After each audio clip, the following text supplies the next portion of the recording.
펜던트를 이용해 직접 로봇을 조깅하면서 경로 및 신호 제어 코드를 작성하는 것을 티칭이라고 합니다. 이번 과정에서는 ABB 로봇의 모션 프로그래밍을 위한 래피드 코드 기초 지식과 펜던트 티칭 방법을 설명합니다. 이 영상에서는 래피드 프로그램 구조와 인스트럭션, 프로그램 데이터에 대한 설명만 진행하고 프로그래밍 과정은 다음 영상에서 이어지겠습니다. 먼저 간단한 래피드 프로그램의 구조를 확인하기 위해 펜던트 메인 메뉴에 프로그램 에디터를 실행합니다.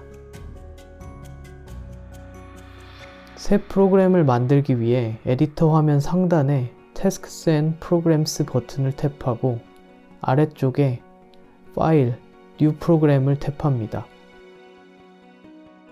필요에 따라 현재 로드되어 있는 프로그램을 저장하거나 지웁니다. 새롭게 로드된 빈 프로그램 화면입니다. 메인 프로시저의 코드 작성 부분에 커서를 둔 상태로 아래쪽에 Add Instruction 버튼을 활성화시킵니다. Move J를 눌러서 인스트럭션 코드를 한 줄 추가시키고 별 기호로 표시된 데이터를 탭합니다. 데이터에 New를 눌러 P10이라는 새로운 롭 타겟 데이터를 생성하고 할당합니다. 이제 대략의 래피드 프로그램 구조를 확인할 수 있습니다. 래피드 프로그램은 에디터 창에 보이는 것처럼 상위에 프로그램 모듈과 하위에 루틴인 프로시저로 구성되어 있습니다. 프로그램은 목적에 따라 여러 개의 프로그램 모듈로 구성할 수 있으며 개별 모듈이 가지고 있는 루틴이나 데이터를 서로 호출하는 복합적인 방식으로 작성할 수 있습니다. 시스템 모듈은 개별 프로그램에 포함되지 않고 시스템에 귀속되는 것으로 프로그램 모듈에서 공통적으로 사용될 수 있는 고유 데이터나 루틴을 정의하기 위한 목적으로 사용됩니다. 대표적으로 툴이 없는 상태의 기본 툴 데이터인 툴 제로나 기본 작업 평면인 워크 오브젝트 제로 같은 것들이 있겠습니다. 현재 에디터에서 보이는 래피드 프로그램은 프로그램 모듈 1개에 메인 프로시저 1개가 있는 가장 간단한 형태입니다. 메인 프로시저 외부 영역은 프로시저 내부의 인스트럭션에서 호출하는 프로그램 데이터를 선언하고 값을 할당하는 코드를 작성합니다. 앞서 MoveJ라는 인스트럭션을 추가하고 P10이라는 롭 타겟 데이터를 할당하면서 데이터 영역에 롭 타겟 P10이 작성된 것을 확인할 수 있습니다. 데이터 선언부에는 롭 타겟 데이터 뿐만 아니라 움직임의 기준이 되는 툴 데이터, 워크 오브젝트 데이터 등 다양한 프로그램 데이터가 작성됩니다. 프로시저 내부의 인스트럭션 코드가 늘어날수록 선언하는 데이터도 많아지기 때문에 에디터 창 오른쪽 아래에 있는 Hide Declarations를 이용해서 데이터 선언부의 코드를 숨길 수 있습니다. 프로시저 내부 영역은 앞서 MoveJ라는 인스트럭션을 추가했던 것처럼 로봇을 특정 위치로 움직이게 하거나 디지털 신호를 온오프 하는 등의 직접 명령에 해당하는 인스트럭션 코드로 구성됩니다.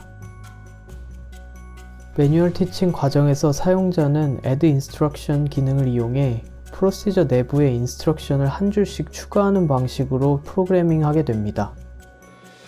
데이터 선언부에서는 사용자가 인스트럭션을 추가하는 시점에 시스템이 알아서 현재 로봇의 자세나 설정으로부터 필요한 데이터를 할당하고 코드를 작성합니다.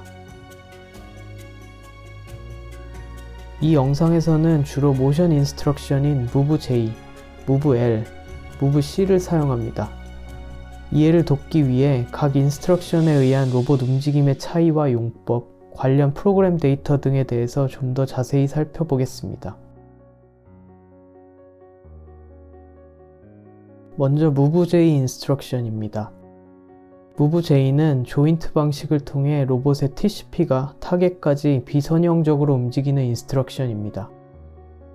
MoveJ는 현재 자세와 타겟 자세에서의 각 축의 각도 차이만을 고려하여 타겟이 도달하기 위해 각 축이 필요한 각도 값을 단위 시간마다 단순 증감하는 방식으로 움직입니다.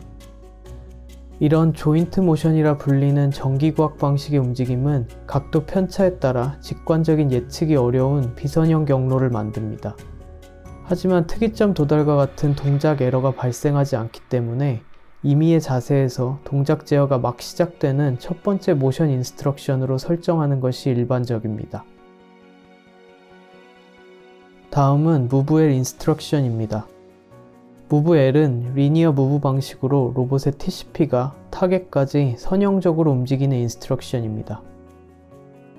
Move L 모션 중 로봇 시스템은 역기구학 방정식을 통해 TCP가 직선 경로 위에 있도록 하는 6개 축의 각도를 도출하게 됩니다. Move L은 사용자가 TCP의 움직임을 직관적으로 컨트롤할 수 있기 때문에 가장 많이 쓰는 모션 인스트럭션이지만 역기구학 특성상 특이점 도달과 같은 동작 에러가 발생할 가능성이 있습니다. 다음은 Move C 인스트럭션입니다. Move C는 3개의 포인트를 통해 그려지는 원호를 경로로 하여 TCP가 움직이도록 하는 인스트럭션입니다. 리니어 무브 방식의 변형으로 사용자는 현재 TCP의 위치를 원호의 시작점으로 하여 원호 위의 임의의 점에 해당하는 첫 번째 타겟과 원호가 끝나는 점에 해당하는 두 번째 타겟을 티칭합니다. 만약 티칭한 두 포인트가 시작점과 일직선상에 있으면 Move L의 움직임이 됩니다.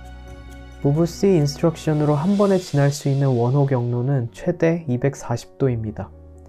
따라서 정원을 그리는 경로는 최소 4개의 타겟이 필요합니다. 종이에 정원을 그리는 동작으로 Move C 인스트럭션 코드와 실제 로봇의 움직임을 확인해 보겠습니다. 현재 위치인 P0에서 원의 첫 번째 타겟 P1까지 Move L을 사용해서 직선 경로로 접근합니다. TCP가 P1에 도착한 직후부터 순차적으로 P2와 P3, 다시 P4와 P1에 대해서 Move C 인스트럭션을 2번 사용하면 정원을 그릴 수 있습니다.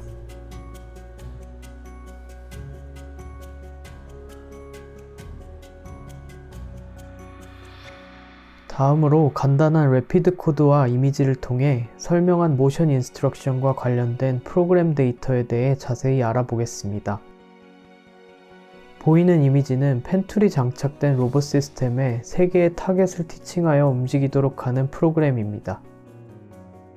Move로 시작되는 대부분의 모션 인스트럭션은 공통적으로 롭 타겟, 스피드 데이터, 존 데이터, 툴 데이터, 워크 오브젝트 데이터의 4개에서 5개의 프로그램 데이터를 사용합니다. 먼저 툴 데이터와 워크 오브젝트 데이터입니다.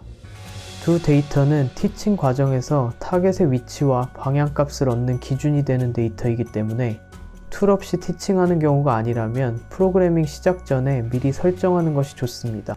툴 데이터는 장착된 툴 끝에 툴 프레임 정보와 무게 정보를 담고 있는 데이터로 조깅 메뉴에서 새로운 툴 데이터를 프로그램 모듈에 정의하면 보이는 것처럼 데이터 선언부에 자동으로 작성됩니다. 현재는 펜툴이라는 이름으로 툴 데이터를 미리 정의한 상황을 보여주고 있습니다. 워크 오브젝트 데이터는 작업대의 위치와 방향 정보를 갖는 데이터로 조깅 메뉴에서 정의할 수 있습니다. 워크 오브젝트 데이터를 프로그램 모듈에 선언하면 현재 예시 코드처럼 데이터 선언부에 자동으로 작성됩니다. 예시 코드에서는 myWorkObject라는 이름으로 테이블 왼쪽 끝에 워크 오브젝트를 정의한 상황입니다. 조깅 메뉴에서 두 데이터를 정의하는 자세한 방법은 툴 데이터 정의를 설명한 영상과 다음 영상의 매뉴얼 티칭 과정에서 확인할 수 있습니다. 다음으로 롭 타겟 데이터입니다. 롭 타겟은 부가축과 로봇을 움직여 TCP를 오리엔트 시킬 타겟의 평면 정보와 로봇의 자세 설정값, 그리고 부가축 각도 정보를 담은 데이터입니다. 롭 타겟의 타겟 프레임 정보는 현재 설정된 워크 오브젝트 데이터를 기준으로 하여 타겟의 상대 좌표값과 회전을 표현하는 쿼터니언 값으로 작성됩니다. 현재 예시 코드는 myWorkObject라는 테이블 위의 작업 평면을 기준으로 정의되어 있습니다. 롭 타겟 데이터는 원하는 타겟으로 로봇을 조깅한 뒤 모션 인스트럭션을 추가하게 되면 해당 시점의 로봇과 부가축의 자세로부터 데이터 값을 할당받아 자동으로 작성됩니다. 다음으로 스피드 데이터입니다. 스피드 데이터는 모션 인스트럭션 코드를 수행할 때 로봇의 움직이는 속도를 결정합니다.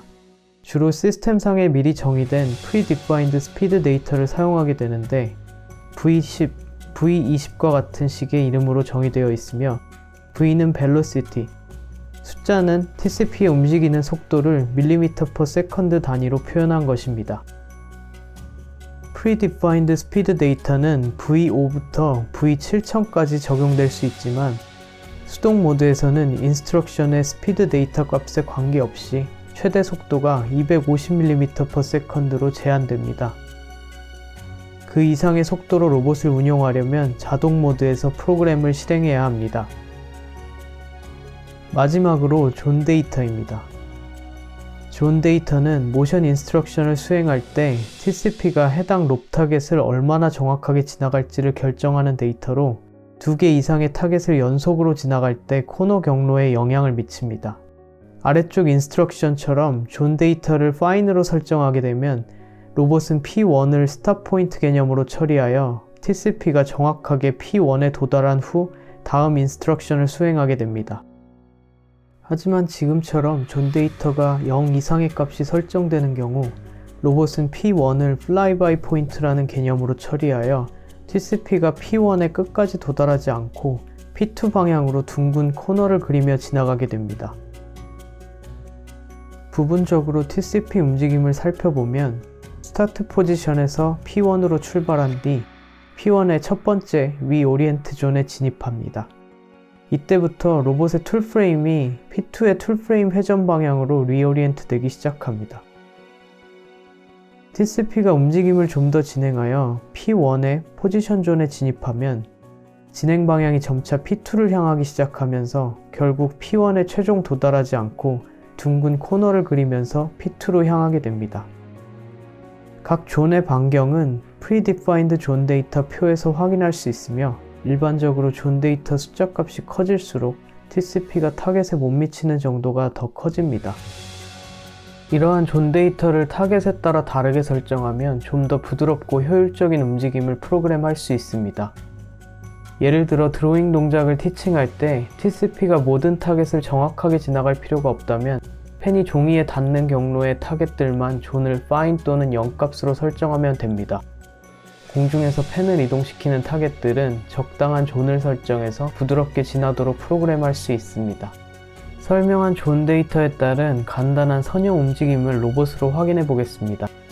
직선의 끝점인 P1과 P2를 존 데이터 fine으로 티칭한 동작입니다.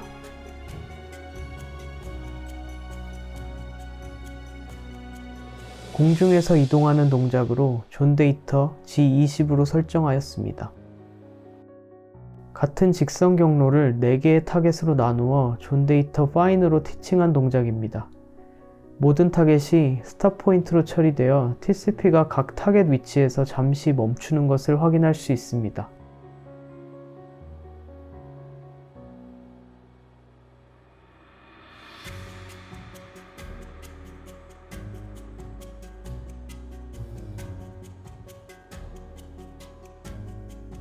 두 번째 직선과 동일하게 4개의 타겟으로 나누지만 경로 중간 타겟들의 존 데이터를 0으로 설정한 동작입니다. 두 번째의 경로 움직임과 다르게 중간 타겟 위치에서 등속을 유지합니다. 이런 방식으로 존 데이터 0이나 1 값을 적절하게 이용해서 경로 정확도를 어느 정도 유지하면서도 등속으로 움직이는 동작을 만들 수 있습니다. 마지막으로 동일한 폴리라인 드로잉을 통해 존 데이터 값에 따른 코너 경로 차이를 확인해 봅니다.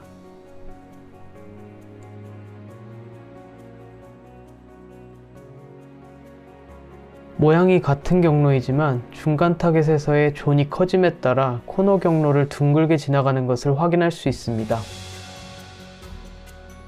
이 영상에서 설명한 내용을 포함하여 ABB Rapid의 다양한 인스트럭션과 프로그램 데이터에 대한 자세한 용법은 ABB 라이브러리 페이지에 테크니컬 레퍼런스 매뉴얼 문서에서 확인할 수 있습니다.